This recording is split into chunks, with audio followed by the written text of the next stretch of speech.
You mentioned energy policy. Could you tell me a little bit about how you see the mix going forward? Nuclear, coal.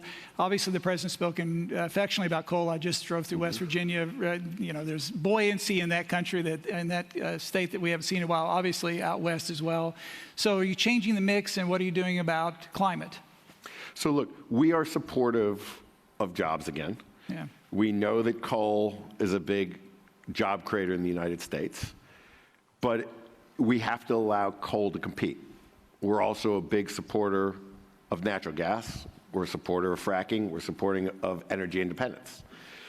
We're a supporter of the free market. Those things have to work together, and different feedstocks have different economics to them, and we're allowing the free market to be the free market.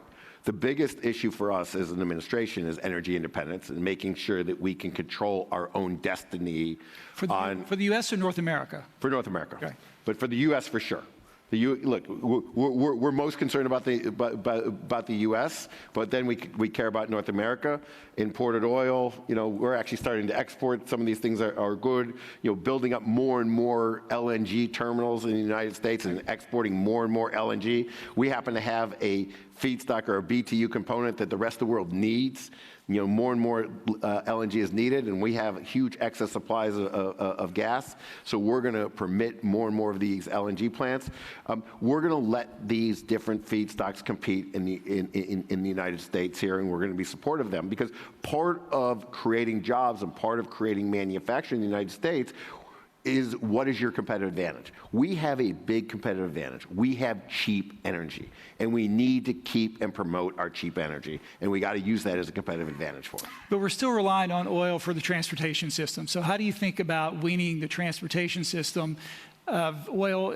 You know, I know there's been changes to CAFE standards, some relaxation of the standards put in place in the previous administration. Is that something you're looking at as well? So look, we know that oil is going to be a major component of everything we do. It's going to be a major component of the transportation industry. We're not saying it shouldn't be. It should be. It's going to be. But when you're displacing it into the energy sector and the power sector, you know, it's the marginal barrel of oil that sets the price of the entire oil stack every day. So every marginal barrel that you don't consume is one more barrel of supply you have in the system, and you're affecting the price of the whole system, which we find very good for the U.S. consumer, very good for manufacturing in the United States, makes us more and more competitive. In that sense, we do very much care about the environment. We want to do this all in a very environmentally friendly way. We had Marty Feldstein on this morning. He and a number of other luminaries, George Shultz being one, recently proposed a carbon tax. I assume that's not in the mix, or it's not something you think that Congress is willing to take on at this point? It's not in our mix. Yeah.